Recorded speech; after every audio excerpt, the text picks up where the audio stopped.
For more on this, I'm joined from London by economist Laurie Laird. Thank you so much for joining me. There we are. We just heard from Donald Trump, and it was quite interesting what he said about the Fed staying independent. Hiya.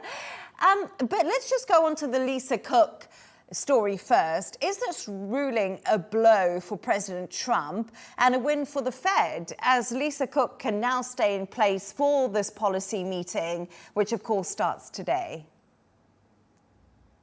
Well, it's a bit of a blow for the White House. The White House has really been trying to force Lisa Cook out of the governing body of the Fed. This case will go on. This was just a sort of a sequential or incremental ruling. And again, she was only upheld by a 2-1 margin. And the reason that her position was upheld was not because there was no ruling on whether she did anything wrong or not. She was accused of mortgage fraud.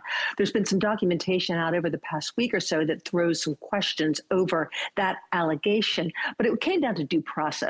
This appeals court said that she was not provided the opportunity to defend herself. Due process did not happen. So Lisa Cook, for the moment, is a voting member of the Federal Reserve Board. But this case has not been finished yet.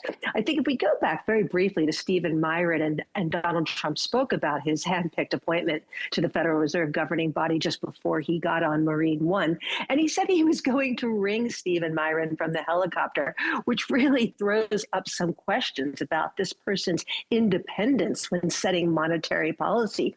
The other question that many people have over Stephen Myron is he's taking a leave of absence from his White House job to sit on the Fed governing body, at least at the moment, for a short period of time. He intends to go back to the White House, which raises questions in a lot of people's minds about how independent he will be if he's hoping to go back to the White House. Yeah, there's lots of questions, as we did say, about the independence of the Federal Reserve. But another big question is, will the Fed cut rates on Wednesday? We know the central bank hasn't cut this year.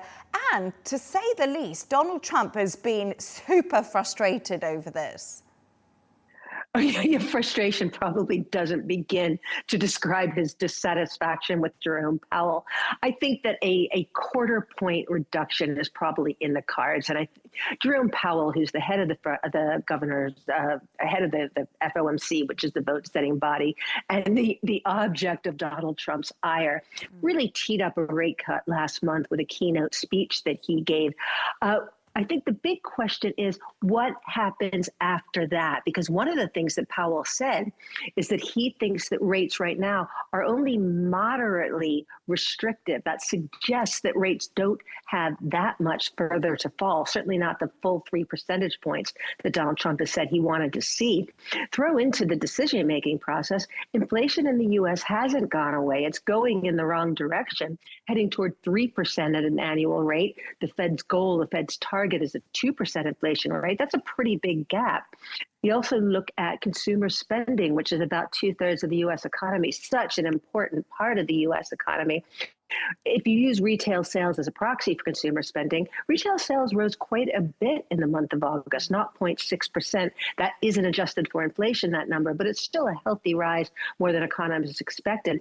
So it suggests that the consumer is still alive and well, even though there is evidence that labor growth is slowing quite a bit. That's really interesting. So it could be one and done for the Fed, which I'm sure will frustrate Donald Trump even more.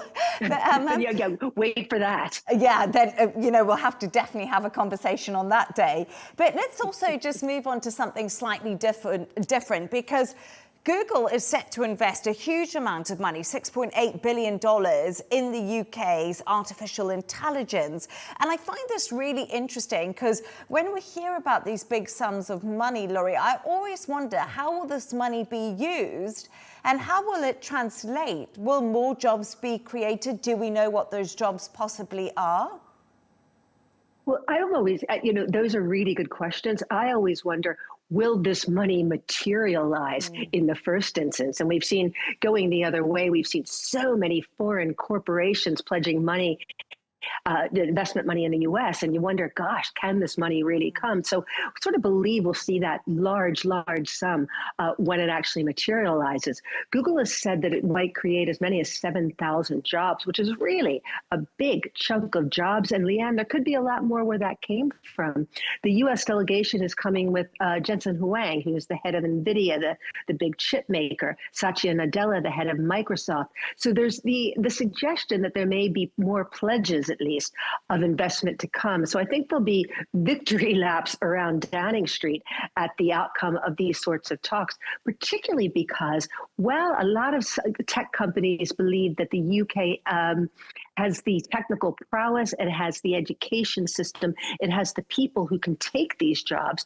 One of the big turnoffs about the UK is that energy costs here are so very high, 50% higher than in Europe, more than double what you see in the US. And so that's been a real turnoff for investing in this very energy intensive business in the UK. So I think there will be lots of excitement in Whitehall, in the center of government, about this announcement. Lots of excitement, but let's see if that money materializes, like you did say. And finally, we're going to go to another topic. India and the US are holding a day of trade talks. Obviously, we've spoken a lot about this in the past. Do you think there'll be a breakthrough in the stalled negotiations on a trade deal between the two countries?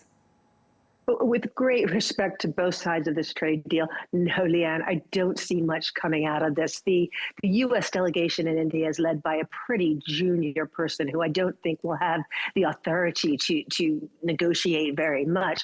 It's nice to see that the rhetoric has softened a little bit. You know, there were so many negative things said about India being a dead economy.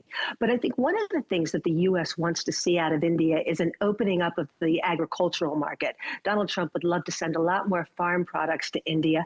And India has a long history of protecting its farmers. More than 40% of the population or more than 40% of the workforce works in agriculture. So getting India to pry open those agricultural markets will be a real challenge. Yeah, and we've heard Narendra Modi saying that's something he isn't keen to do. Laurie Laird, I always love speaking to you. Thank you so much for joining us and for all your insights.